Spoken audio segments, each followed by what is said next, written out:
चलिए शुरुआत करते हैं आज के न्यूज़पेपर की। 2 दिन के न्यूज़पेपर छूट गए थे, मैं कहीं बाहर चला गया था शादी में, तो उनको भी हम देख लेंगे। आज 17 तारीख का ये हम देख ले रहे हैं, इसके बाद फिर एक और वीडियो आएगा 16 तारीख का। हम शुरुआत करेंगे, पहली न्यूज़ है फर्टिलाइज़र सब्सिडी से रिलेटेड है। ठीक है, देखो, कैबिनेट पैनल की एक कमेटी है। कमेटी ने ये सुझाव दिया है कि इंटरनेशनल मार्केट में हमारे यहाँ जो कंपनियाँ खाद बना रही, रासायनिक खाद जो बनाती हैं, उसमें जो भी उनको रॉ मटेरियल लग रहा है उसके प्राइस हाइक होने चालू हो गए हैं। इंटरनेशनल मार्केट में उनके रॉ मटेरियल के दाम बढ़ रहे हैं। इसी के चलते चलते जो कंपनीज़ हैं वो अपनी खाद का दाम बढ़ा रही हैं। ऐसी कंडीशन में जब कोरोना महामारी चल रहा है, कोरोना महामारी से सबकी इनकम प्रभावित हुई है, तो किसान भी इससे अछूते नहीं हैं। इसलिए इस कैबिनेट पैनल का कहना है कि फर्टिलाइज़र में जितनी भी सब्सिडी दी जा रही थी, अब उसमें आपको एक्स्ट्रा सब्सिडी देना पड़ेगा, ऐसा कैबिनेट पैनल ने कहा है। तो कैबिनेट कमेटी का नाम हम सबसे पहले देख लेते हैं, the cabinet committee on economic affairs. इसी ने अप्रूव किया है, एक प्रपोज़ल है कि सब्सिडी रेट तो हम दे रहे थे, किसके लिए? Phosphorus and potassium based fertiliser के लिए, उसको हमें 140% बढ़ाना पड़ेगा ताकि फार्मर्स को रिलीफ मिल सके। अभी जो बरसात के टाइम में वो अपनी फसल को बोना चाह रहे हैं, खरीफ की सोइंग का जो सीज़न है वो चालू हो गया है।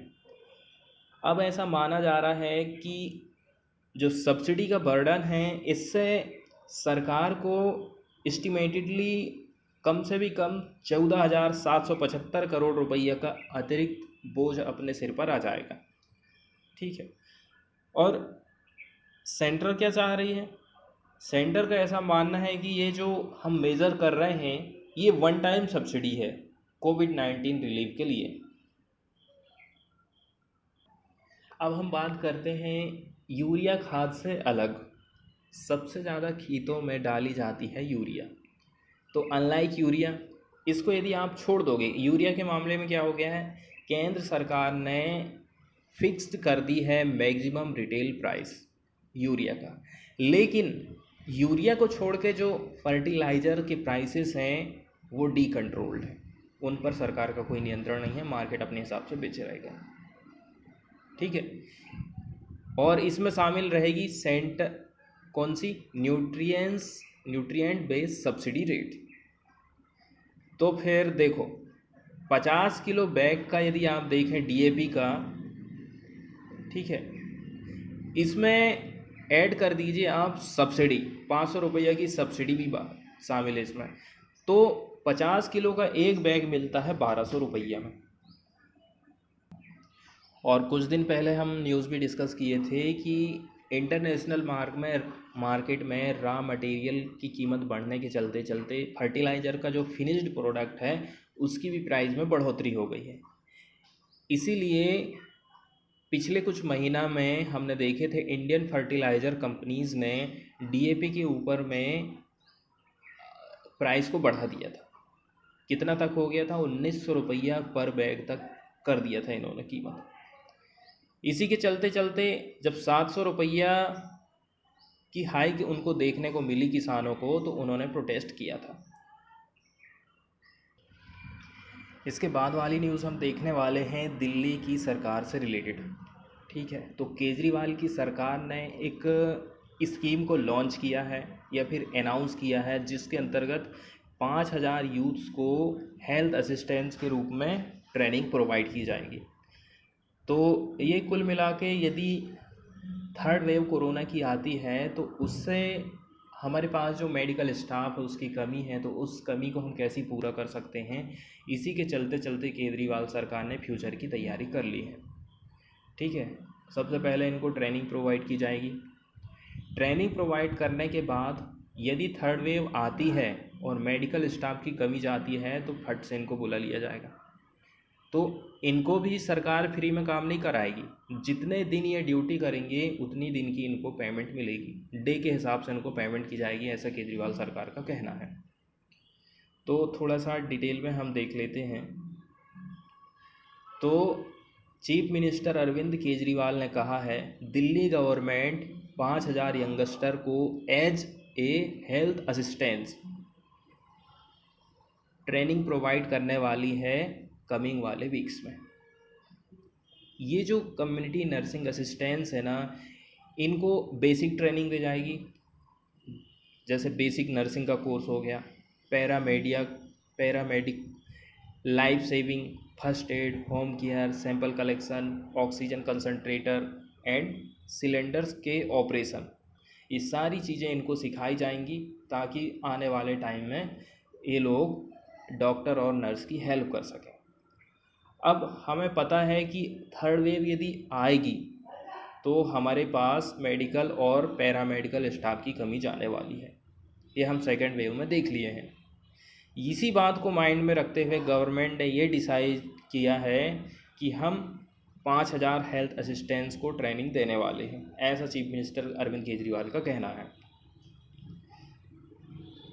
नाम यदि हम देखें तो इनको नाम से जाना जाएगा कम्युनिटी नर्सिंग असिस्टेंट्स।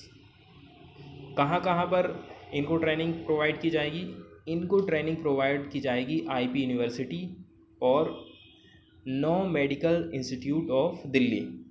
ठीक है, आईपी यूनिवर्सिटी एक है और इसके अलावा कुछ और भी मेडिकल इंस्टीट्यूट हैं जो इनको ट्रेनिंग प्रोवाइड करेंगे, और इनकी जो ट्रेनिंग है वो 2 हफ्ते की रहेगी। और आप इसके लिए 17 जून से एप्लीकेशन फॉर्म भर सकते हो। ठीक है, ऑनलाइन एप्लीकेशन 17 जून से स्टार्ट होने वाले हैं। ट्रेनिंग चालू हो जाएगी 28 जून से। अलग अलग बैच में इसको कराया जाएगा। ठीक है, टोटल जो बैच बनेंगे वो 500 बैच बनने वाले हैं, और पहला जो बैच रहेगा 500 लोगों का, उसकी ट्रेनिंग की जाएगी 2 हफ्ते की।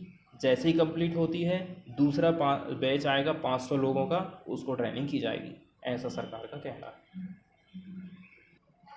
आगे यदि हम योग्यता की बात करें तो देखो, जो भी व्यक्ति जिसने 12वीं की कक्षा पास कर ली है वो अप्लाई कर सकते हैं ऑनलाइन। दूसरी बात ये है एज का प्रावधान, तो 18 साल से आपकी उम्र ज़्यादा होना चाहिए, 18 साल या फिर 18 साल से ज़्यादा। और जो एप्लीकेशन है वो किस प्रकार से एक्सेप्ट करे जाएंगे? On a first come first serve basic. चलिए इसके बाद हम देख लेते हैं डोमेस्टिक वर्कर्स लोगों की क्या डिमांड है। तो इंटरनेशनल डोमेस्टिक वर्कर डे के दिन national domestic workers movement NDWMM, ठीक है, ये एक प्रकार का NGO है। इन्होंने union labour minister Santosh Gangwar को लेटर लिखा है और उन्होंने डिमांड करी है कंपनसेशन की। काहे के लिए? Number of days of work lost as per disaster management act, इस हिसाब से उन्हें कंपनसेशन दिया जाए, ऐसा NGO का कहना है। तो घर में जो महिलाएं काम करती हैं और कितने ज़्यादा से ज़्यादा घंटे तक वो काम करते रहती हैं, तो इसलिए उनको कंपनसेशन मिलना चाहिए, ये डिमांड लंबे समय से उठती आ रही है।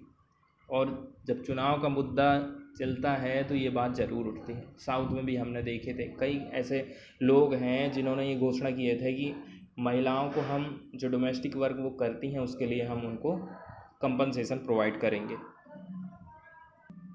इसके अलावा NDWM, ये जो NGO है, इसने डोमेस्टिक वर्कर के लिए डिमांड तो करी है, इसके अलावा इसमें शामिल था मनरेगा में जो 100 दिन का जो काम दिया जाता है मज़दूरों को, उसको एक्सटेंड किया जाए।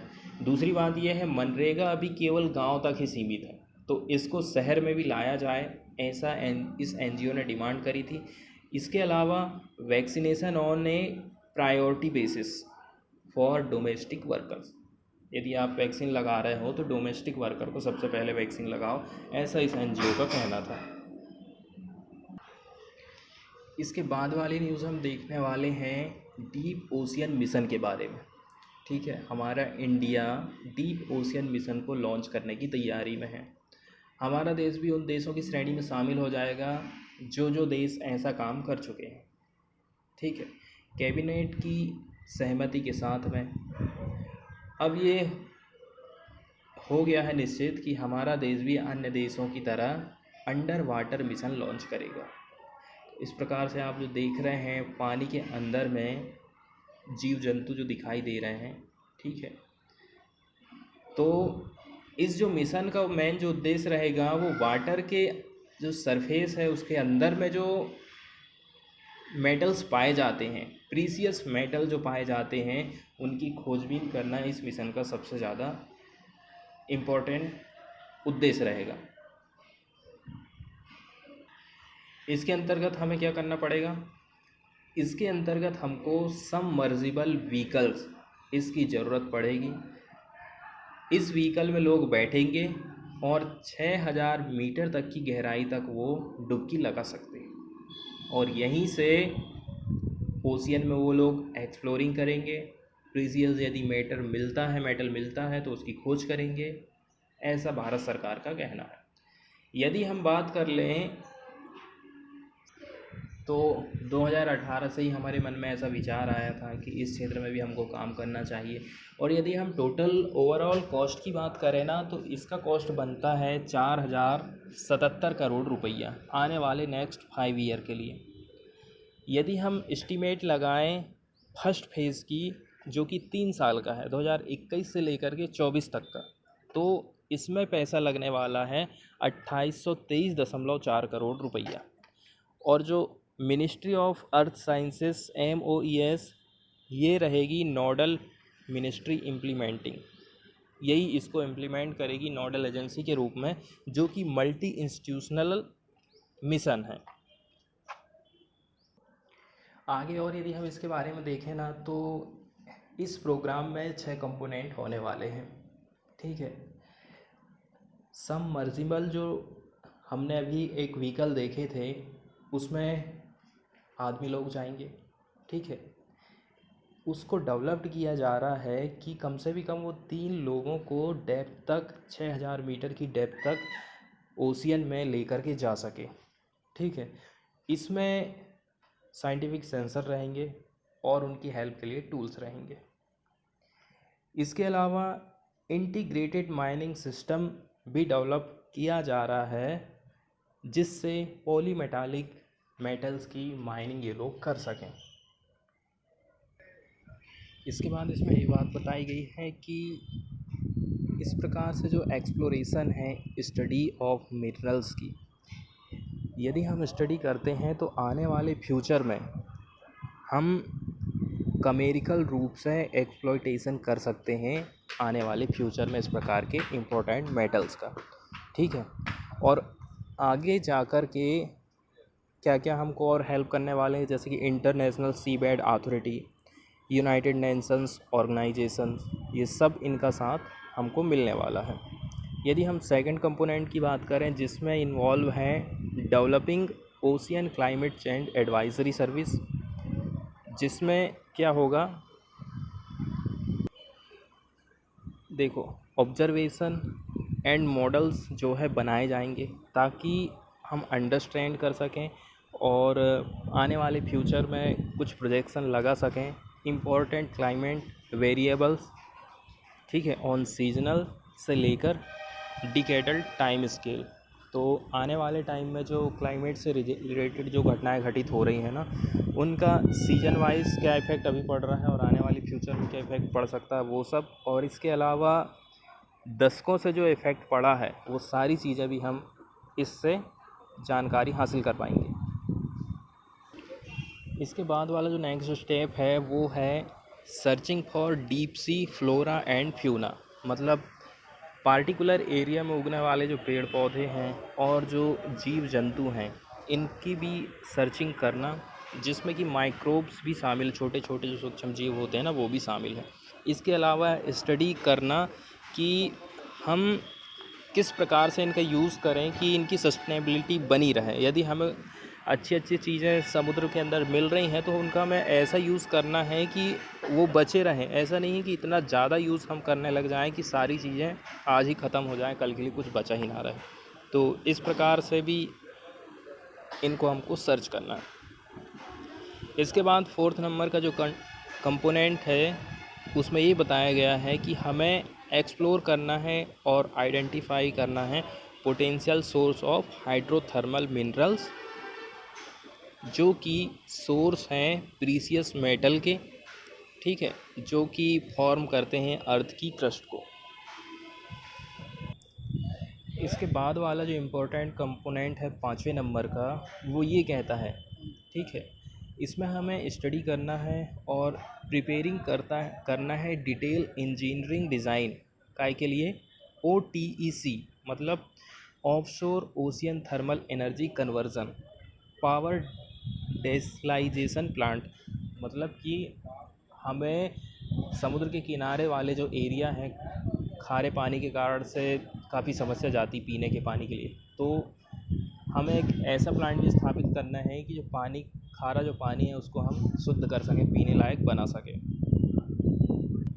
इसके अलावा फाइनल जो कंपोनेंट है, सबसे बड़ा कंपोनेंट आप इसको कह सकते हैं कि field of ocean biology and engineering के सेक्टर में हमारे जो छात्र हैं, स्टूडेंट हैं, वो आगे आए और इसमें एक्सपर्टाइज हासिल करें, ठीक है।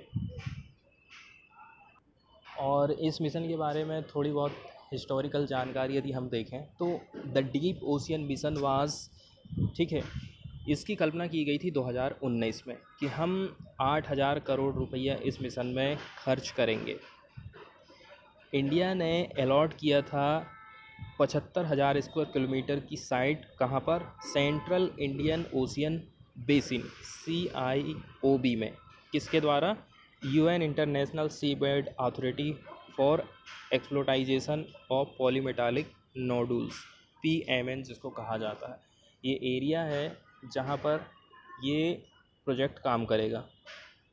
यहाँ पर क्या क्या चीज़ शामिल है, इसमें हमें रॉक्स देखने को मिलती हैं जो कि स्कैटर्ड हैं, फैली हुई हैं, छितरी हुई हैं, कहाँ पर, सी बेड में, जिसमें हमें क्या क्या चीज़ मिल सकता है, आयरन, मैग्नीज, निकल एंड कोबाल्ट। और जो अर्थ साइंस मिनिस्ट्री है, उनका कहना है कि हमें यहाँ से इतनी ज़्यादा एनर्जी मिल सकती है जो कि नेक्स्ट 100 ईयर तक हमारे जो है काम में आ सकती है, ठीक है। ये तो हमने देखे थे ocean mission, deep ocean mission के बारे में।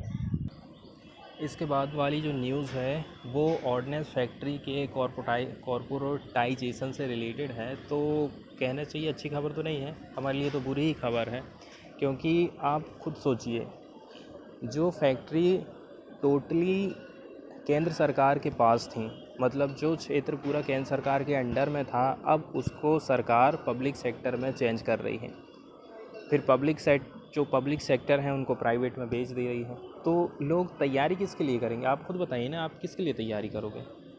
आपका सपना रहता है कि हम किसी अच्छी PSU में काम करेंगे, आपका सपना था कि यदि आप ITI किए हो, पॉलीटेक्निक किए हो, BE किए हो, तो आप यही चाहते हो ना, या तो आप PSU में जाओ या फिर सेंट्रल गवर्नमेंट में जाओ। लेकिन अब सेंट्रल गवर्नमेंट भी PSU में चेंज हो रही है, तो कैबिनेट के द्वारा इसको अप्रूवल मिल गया है OFB के कॉर्पोरेटाइजेशन से को लेकर के। आगे सरकार का कहना है कि इसमें जो स्टाफ सर्विस की कंडीशन है ना, वो कोई चेंज नहीं होने वाली है, ठीक है। तो अब थोड़ा और आगे हम देख लेते हैं इसमें क्या क्या बातें बताई गई हैं। तो लॉन्ग टाइम से जो पेंडिंग थे रिफॉर्म्स, किस प्रकार के रिफॉर्म, कि ऑर्डिनेंस फैक्ट्री को हमको पब्लिक सेक्टर बनाना है, काफ़ी समय से पेंडिंग थे। OFV की यदि हम बात करें, ऑर्डिनेंस फैक्ट्री बोर्ड, जिसमें 41 फैक्ट्री शामिल हैं, अब ये चेंज हो जाएंगी किसमें, 7 PSU में, डिफेंस पब्लिक सेक्टर अंडरस्टैंडिंग में चेंज होने वाली हैं।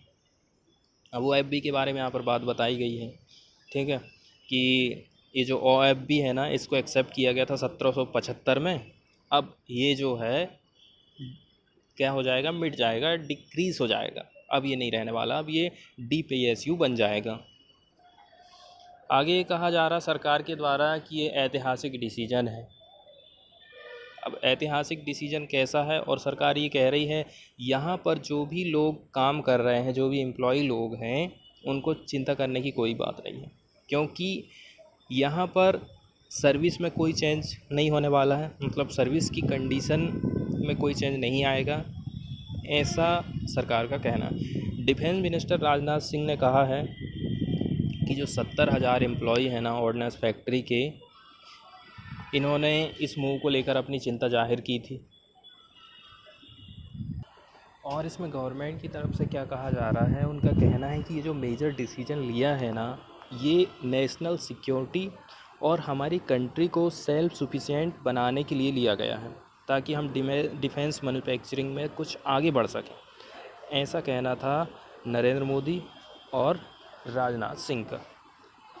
वही बात यहाँ पर बताई गई है, इम्प्रूविंग एफिशिएंसी। ये जो मूव लाया गया है, ये अलाउ करेगा इन कंपनीज़ को ऑटोनॉमी मिलेगी। इसके साथ साथ में इनकी जो अकाउंटेबिलिटी है वो इम्प्रूव होगी और जो इनकी एफिशिएंसी है वो भी बढ़ेगी, ऐसा डिफेंस के एक ऑफिशियल का कहना है। इन्होंने जो रीस्ट्रक्चरिंग करे हैं, इसका मेन उद्देश्य था transforming ordinance factories into productive and profitable asset. इसके साथ साथ जो स्पेशलाइजेशन है उसको भी डीप करना, ठीक है, प्रोडक्ट रेंज को बढ़ाना। इसके अलावा enhancing competitiveness, improving quality and achieving cost efficiency, ऐसा सरकार का कहना है। तो लेकिन गवर्नमेंट से भी ये भी क्वेश्चन है कि बाकी जो पब्लिक सेक्टर अच्छे से काम नहीं कर रही हैं, तो फिर आप ये कैसे कह सकते हो कि ऑर्डिनेंस को यदि हम पीएसयू बनाते हैं तो वो अच्छे से काम करने लग जाएगी? कैसे होगा ये? इसके बाद वाली न्यूज़ हम देखने वाले हैं, हमारे इंडिया के अंदर में जो परिवहन होता है और उस पर जो जहाज़ चलते हैं, उससे रिलेटेड एक न्यूज़ आई है।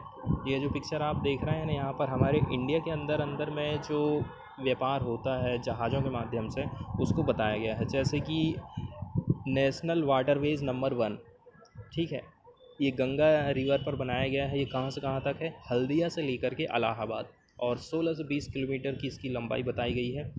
कहाँ कहाँ से जहाज़ गुजरते हैं? तो UP, Bihar, Jharkhand and West Bengal, इतने स्टेट इसमें शामिल हैं। तो यूनियन कैबिनेट ने वेडनेसडे के दिन, ठीक है, सहमति दे दी है इनलैंड वेसल बिल 2021 के लिए, जो कि रिप्लेस करने वाला है इनलैंड वेसल्स एक्ट 1917 को। अब हमारे यहाँ पर देखा जाए तो 4000 किलोमीटर इनलैंड वाटरवेज हमारे यहाँ पर अभी ऑपरेशन कर रहा है। ये बिल रेगुलेट करेगा safety, security, registration of inland vessels, इतनी सारी चीज़ों को इस एक्ट के द्वारा मैनेज किया जाएगा, ऐसा कहना है शिपिंग मिनिस्टर मनसुख मंडाविया का। अब इसका की फीचर हम देख लें इस बिल की, तो ये बिल जो है ना, एक यूनिफाइड लॉ ला रहा है। मतलब एक ही कानून आने वाला है जो कि सारे स्टेट को फॉलो करना है। अब जैसे कि कोई वेसल्स है, तो हो सकता है वो एमपी का है तो उसको एमपी के लिए रजिस्ट्रेशन करवाना रहेगा, अदर स्टेट वाला अदर स्टेट के लिए कर रहा है, इसलिए अलग अलग प्रकार से उसको रजिस्ट्रेशन करवाना पड़ता है। तो इसमें क्या है ना, सरकार चाहती है कि इस लॉ को हम यूनिफाइड कर दें, ठीक है, जबकि हम देख रहे हैं कि सेपरेट रूल्स हैं स्टेट के अपने अपने। यदि हम बात कर लें रजिस्ट्रेशन ऑफ सर्टिफिकेट इसकी ग्रांट की, तो केंद्र सरकार जो सर्टिफिकेट प्रोवाइड करेगी ना, वो हर स्टेट और यूनियन टेरिटरीज़ में मान्य रहेगा, और सेपरेट तरीके से आपको किसी स्टेट से परमिशन मांगने की ज़रूरत नहीं है। फिर आगे कुछ और बातें यदि हम जानें इस बिल के बारे में, तो ये बिल प्रोवाइड करता है एक प्रकार का सेंट्रल डाटाबेस काय के लिए, इससे रिकॉर्डिंग हो सके डिटेल्स ऑफ वेसल्स का registration, crew on A electronic portal में हमको ये सारी चीज़ों की जानकारी मिल जाएगी, ठीक है। और देखो, जितने भी मैकेनिकली प्रोपेल्ड जहाज़ है ना, उनको अनिवार्य कर दिया है कि आपको रजिस्ट्रेशन करवाना ही पड़ेगा। इसके अलावा जो all non mechanical propelled vessel हैं, ठीक है, जो मैकेनिकली का नहीं चलते हैं, उनके लिए क्या ज़रूरी है? उनको इनरोल्ड होना ज़रूरी है डिस्ट्रिक्ट, तालुक या फिर पंचायत या फिर विलेज लेवल पर। इसके बाद फॉरेन वाले यदि पेज से हम देखें तो इसमें बताया गया है इंडिया और श्रीलंका के रिलेशन से रिलेटेड। तो हम कंटिन्यूसली ये देख रहे हैं कि श्रीलंका के ऊपर चाइना का कब्ज़ा धीरे धीरे करके बढ़ते ही जा रहा है। इतना ज़्यादा लोन दे चुका है चाइना उसका कि मजबूर होके श्रीलंका को चाइना की तरफ झुकना पड़ रहा है। कंडीशन ऐसी आ गई। तो इसी के चलते चलते हो सकता है सरकार ने ये कदम उठाई हो। ठीक है, इंडिया ने एक्सटेंड कर दिया है, ठीक है, $100 मिलियन का लोन इसको, श्रीलंका को, और इससे हेल्प मिलने वाली है सोलर पावर कवरेज के एरिया में। और ये जो लोन है वो दिया जाएगा export import bank of India से, ताकि आइसलैंड नेशंस को सपोर्ट मिल सके किस मामले में, सोलर पावर कवरेज को एक्सपांड वो कर सके। तो इसके अंतर्गत क्या क्या होने वाला है, इसके अंतर्गत जनरेट होगी solar power, contribution of state owned buildings, place of worship and houses of low income families, ये सारी चीज़ें इसमें होने वाली हैं।